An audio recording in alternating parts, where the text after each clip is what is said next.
Hello, welcome to The Limelight. This is a brand new podcast series from Castos, and today I'm pleased to welcome Sarah Diop from Book Interrupted. Sarah, how are you? Good, how are you? I'm doing great. So in this show, we're highlighting, bringing into the limelight a podcaster from the industry and asking them to share one kind of special, unique thing that is going on in their podcasting world.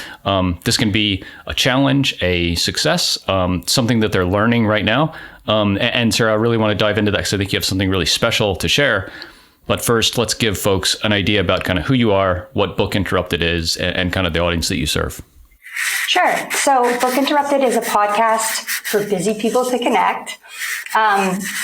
So Book Interrupted is a book club for busy people to connect, and we celebrate life's interruptions. So basically, we're a book club podcast.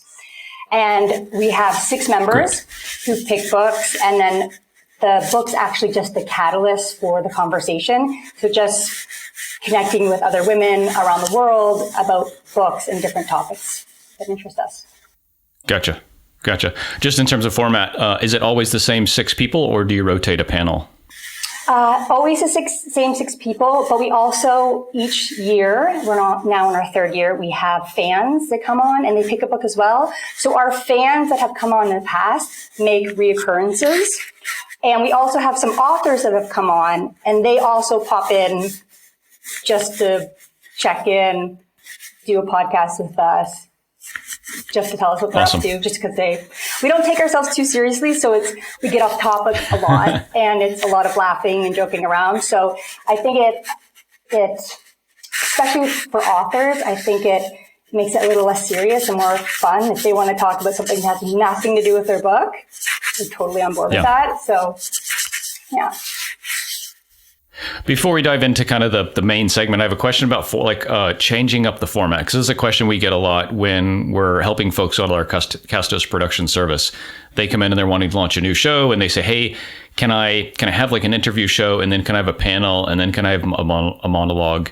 Can I do all of those different things in a single podcast?" And I always say, like, "Hey, it's still the Wild West. There's no rules. You can do whatever you want." Have you found that to be true? Is it disruptive to your audience to have multiple different formats and types of guests and stuff like that? Or do they enjoy that variety? I think because it follows our brand. Our brand is we constantly go off topic. The book is just the catalyst to start a conversation, and it can go in any direction. So for us, we actually kind of do all 3. So we call them personal journals. So behind the scenes, what you think of the book. And we do that in the podcast. And then we have our group discussion, which is a panel, and we're all chatting about the book and what we thought. And then we also do something called interruptions, which a member of Book Interrupted will say something that's happening in their personal life that has nothing to do with the book, but just happened to be happening at the same time as reading the book. Okay. For instance, something funny, maybe like a funny church sign was one, or someone's puppy died, like various different interruptions that happen.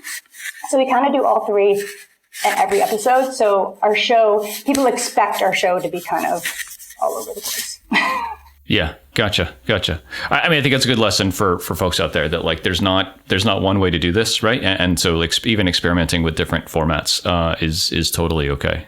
That's neat. And we block it, like, it's very organized that way. So we block it like, now it's personal journal time.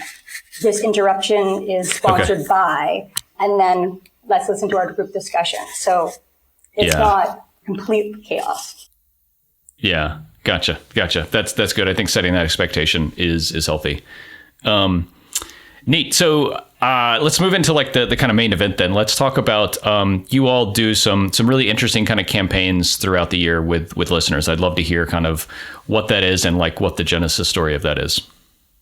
So before we started, we decided to, what our mission statement is and our purpose. And we decided one of them is to reach women readers globally to connect. So one of the things that we did was kind of interesting is that we ran giveaways on Gleam. And Gleam is like a giveaway site that will post right on your website, and that'll tally how many entries are going through, and the entries have to do with your social media or going to your blog or going to your website, and the company tallies it for you.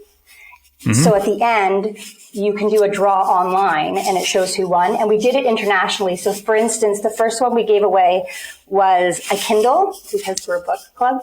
So we gave away a Kindle, and the first winner was someone in Italy. But we had tens of thousands of entries for these contests because we posted them on all these international giveaway sites.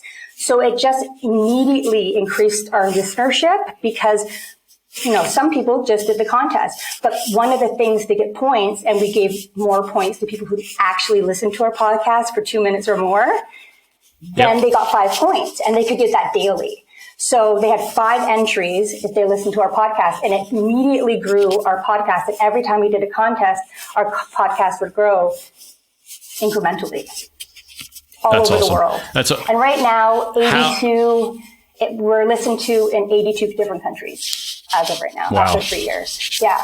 Wow. That's amazing. That's amazing. How, and maybe this is too much detail, but like, how are you measuring that, like, actual engagement that folks are listening to 2 minutes of the podcast? Is that like, is there something at the 2 minute mark, or are you just taking their word for it? Or is there? Gleam monitors it for you. So that's why that company, they're not a sponsor or anything, but it's just really amazing because the first giveaway. They should be, maybe. Right. The first giveaway we did on our own, and the engagement was very low. I don't know. I think maybe 100 people entered the contest or something. And then we used that site, and then it was tens of thousands, like instantly. And they are able to monitor, like, are they going on Facebook? Are they listening to 2 minutes? And they had to go on Spotify to listen to 2 minutes. And did they go to the blog, and they have to make a comment? And Gleam collects all that data for you because you connect it to your website. And then I also had to give my RSS code for Spotify. So they monitor all of that on their own. Okay. Yeah. So it's fascinating.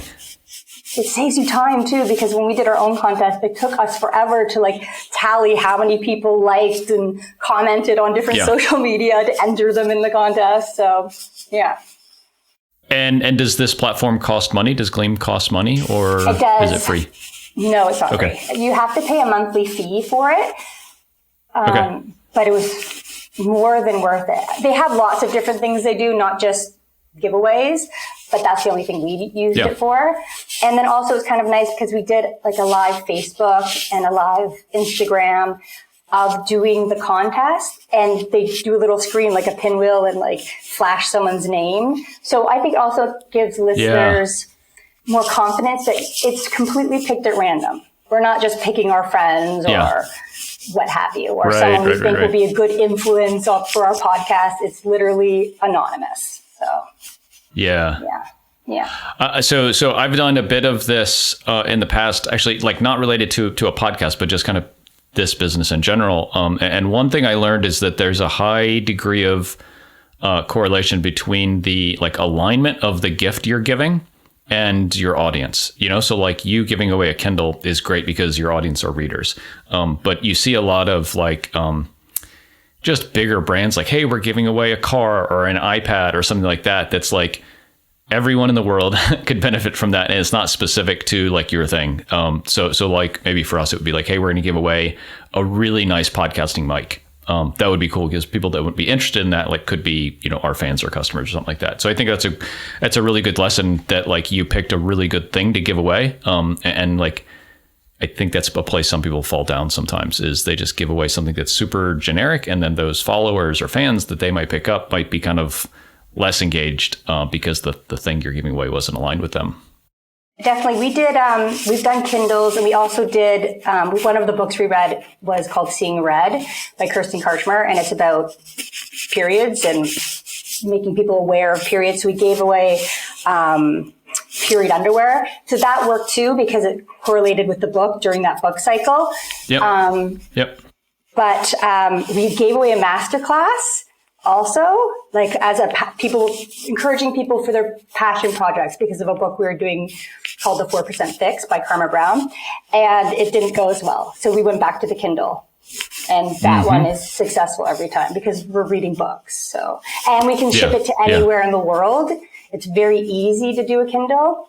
So we've had US winners, Canadian winners, a winner in Italy. So yeah, that's great. That's great. I think maybe the last question for me on the giveaway stuff is like, how often are you doing this? Like a couple times a year? Yeah, that's it. Just a couple times a year. Yep. And we also did, talking about giving away mics, when we have a fan come on, that's one of the things we give. So a fan can go on our website and want to be part of our book club and join us for a cycle. And they pick a book, and the fan that we choose, we give them a mic and a ring light. So they can participate and have sound, awesome. And then possibly do their own podcast if they want in the future, because we've shown them how to do it. So we also do that, which also helps engagement because every fan has their own network of people that are now listening to our podcast for 6 episodes at least. So. Yeah. Love it. Awesome. Sarah, this is amazing. I loved hearing about the giveaways and like how you all have grown the show through this. I mean, I think pretty unconventional way of promoting your show. So thank you so much for sharing this. For folks who want to check out more about you and your podcast, where's the best place to go? I would go to www.bookinterrupted.com. And then you'll see everything. We have our website has everything, our podcast and everything you need to know about being a fan if you want and joining us. Yeah. Awesome. Sarah, thanks so much for coming on the show. I appreciate it. Thanks so much, Greg.